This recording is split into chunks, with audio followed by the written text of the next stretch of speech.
السلام عليكم ورحمة الله وبركاته. خير الكلام كلام الله عز وجل، والصلاة والسلام على أشرف الخلق سيدنا محمد صلى الله عليه وسلم. نبدأ اليوم بشرح درس جديد من دروس التجويد للمبتدئين، درس الروم والإشمام.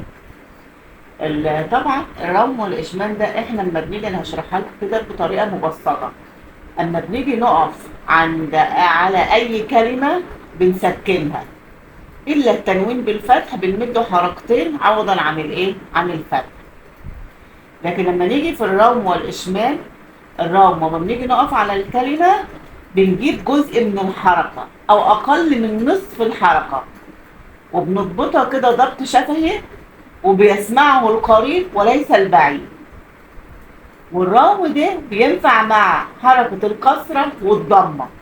مش معنى الكسرة والضمة الروم بينفع مع الكسرة والضمة، لأن دول حركتين فيها يعني تقيلة، حركتين تقل، فاحنا بناخد جزء منه عند الوقف عليها عشان نسهل النطق، نسهل نطق الايه؟ الكلمة.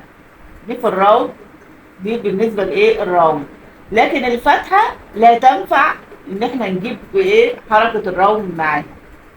يبقى الروم بيلزموا حركة الكسر وحركة الضم. خلاص؟ لأن الحركتين دول بيبقى تقال، فاحنا بناخد جزء منه بإيه؟ بسهولة. ده في تعريف الإيه؟ الروم. الروم ده بناخد جزء من الحركة. خلاص؟ وبنقف على الإيه؟ الكلمة. طب نشوف الإيه؟ الإشمام. الإشمام ده مثلا لما بنيجي نشم حاجة، هل بناخد الحاجة دي كلها ولا بناخد ريحة الحركة؟ فبناخد ريحة الحركة. طب ايه الحركة اللي بتلزم الاشمام؟ اللي هي حركة الضم. حركة ايه؟ الضم.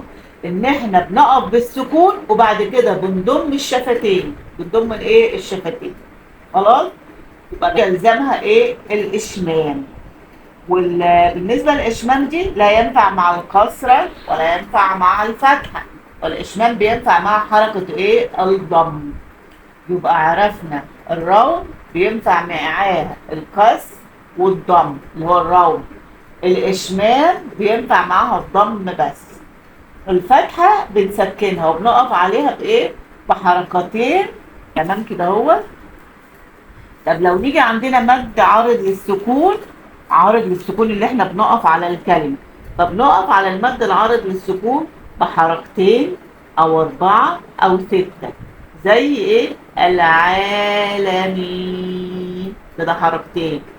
لو عاوزين نمدها يعني باربع حركات، العالمين، كده اربع ايه؟ حركات. لو عاوزين نمد بمد عرض للسكون 6 حركات، العالمين، كده مديناه ب6 ايه؟ حركات. خلاص؟ يبقى احنا كده شرحنا الروم والإشمام، وقلنا المد العارض للسكون ما بنكون نقف على الكلمة يكون فيها مد، فبنعوزين نسكنها، فبنسكنها بحركتين أو بنسكنها ب4 أو بنسكنها بإيه؟ ب6. خلاص؟ عاوزين نشوف بعض أمثلة بكلمات كده أهو، ونشوف دي بيلزمها إيه، أو نجيبها بحركة الروم ولا نجيبها بحركة الإشمام ولا نجيبها بعرض للسكون. زي كلمة الملك عليها ضمة. طب هنتعامل معاها بإيه؟ هنتعامل معاها بالسكون، وهنتعامل معاها بالروم، وهنتعامل معاها بالإيه؟ بالإشمام. خلاص؟ زي بردك الصمد عليها في ضمة، فبردك الصمد دي هنسكنها وهنتعامل معاها بالروم ونتعامل معاها بالإشمام. احنا قلنا زي بالروم بناخد جزء من الحركة وجزء من الحركة بتاعتها ونسكن. لكن الإشمام بنسكن الأول وبعد كده بنضم الإيه؟ الشفتين. خلاص؟ فلك اللي عليها فيه كسرة من تحت هتاخد بردك سكون، وبتاخد إيه؟ الروم، لأن عليها كسرة يبقى سكون وإيه؟ وروم. يبقى احنا عرفنا كل حركة من الحركات ده هي لما يكون جايب لنا الكلمة هنعرف دي نتعامل معاها بالروم ولا نتعامل معاها بالإشمام ولا نسكنها مد عارض للإيه؟ للسكون.